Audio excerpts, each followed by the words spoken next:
सफेद पानी का डिस्चार्ज जो होता है लड़कियों को वो नॉर्मल नहीं है, शादीशुदा नहीं है, सेक्सुअली एक्टिव है, ये चीज जाके बताना एक डॉक्टर को, that becomes a matter of shame. भयंकर मिसकंसेप्शन। ये कोई भी महिला में हो सकता है एंड इसमें चिंता करने की जरूरत नहीं है। तो हमें किस समय पे हमें चिंता करना चाहिए?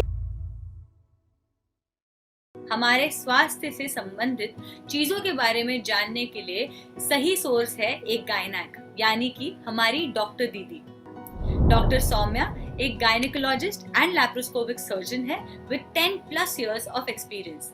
नमस्कार डॉक्टर सौम्या, स्वागत है आपका जोश टॉक्स आशा की इस वीडियो में। नमस्कार Devangi, thank you so much मुझे इनवाइट करने के लिए एंड इट्स अ प्लेजर कि मैं आज आप सबके साथ मैं ये सब शेयर कर पा रही हूँ।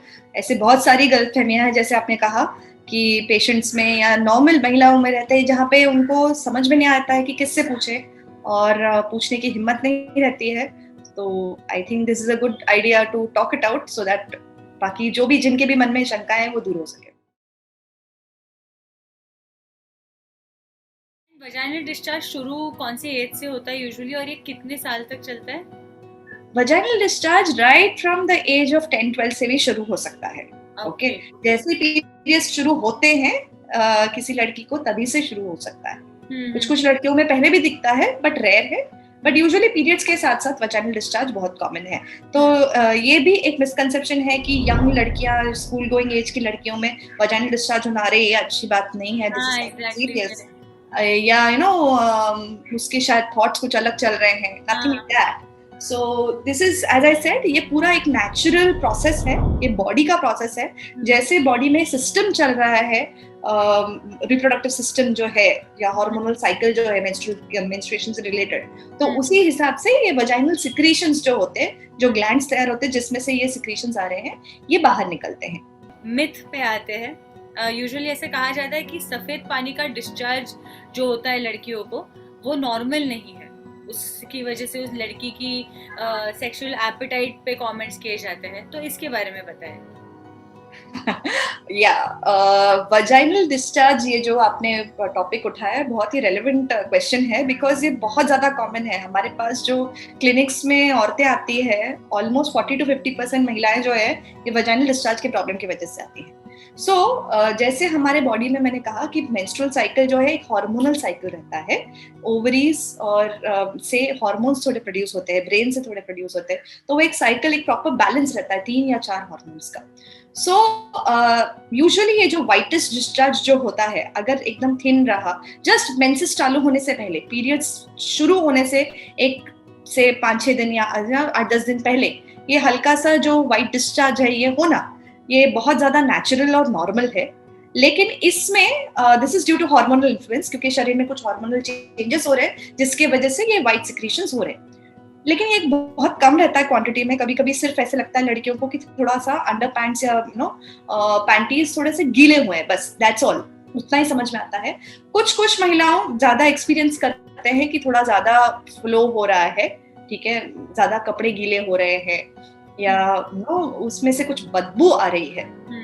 सो इन दोज थिंग्स यहाँ पे हमें भी हैव टू डिफरेंशिएट कि नॉर्मल क्या है और अबनॉर्मल क्या है। सो नॉर्मली हल्का सा थोड़ा वाइट पानी जाना जिसमें कोई बदबू नहीं है, बाकी और कहीं पे वजाइना में इरिटेशन नहीं हो रहा है, बाहर के जो प्राइवेट एरियाज में खुजली नहीं हो रही है, कुछ पर्टिकुलर स्मेल नहीं आ रहा है, तो ये जो है this is absolutely, these are signs of normal vaginal discharge.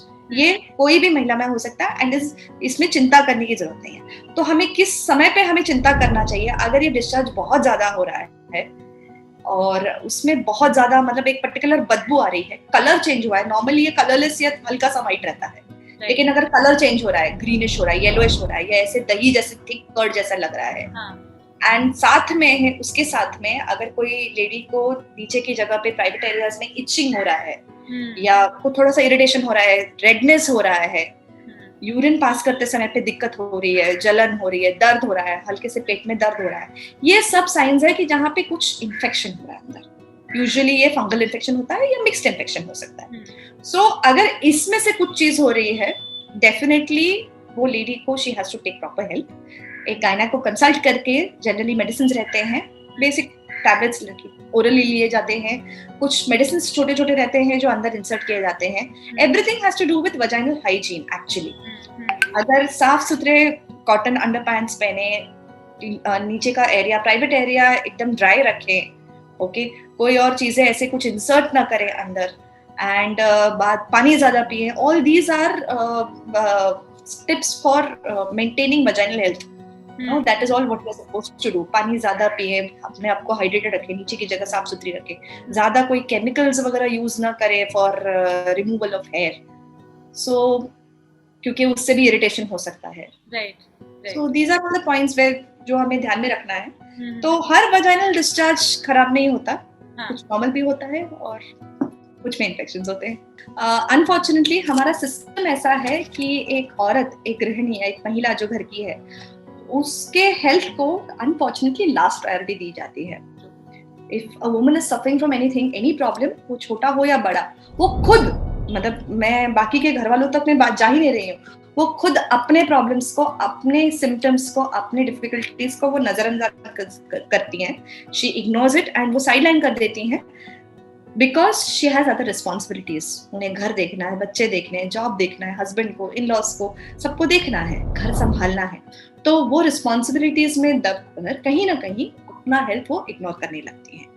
सो ये जो चीज है ये बदलनी चाहिए, क्योंकि जब तक एक औरत का हेल्थ इम्प्रूव नहीं होता, एक घर का हेल्थ इम्प्रूव नहीं होता. Finally a woman is the backbone, she is the foundation of the family.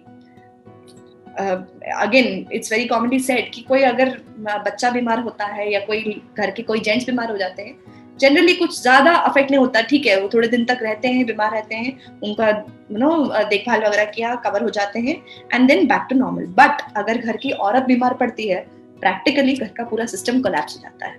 तो ये चीज मैं डेफिनेटली मैं मैसेज देना चाहूंगी कि इट्स हाई टाइम कि औरतें अपना हेल्थ को ज्यादा सीरियसली लें, अपने सिम्टम्स को, अपने डिफिकल्टीज को इग्नोर ना करें, साइडलाइन ना करें, और जहां पे जरूरत हो बात करें, हेल्प लें.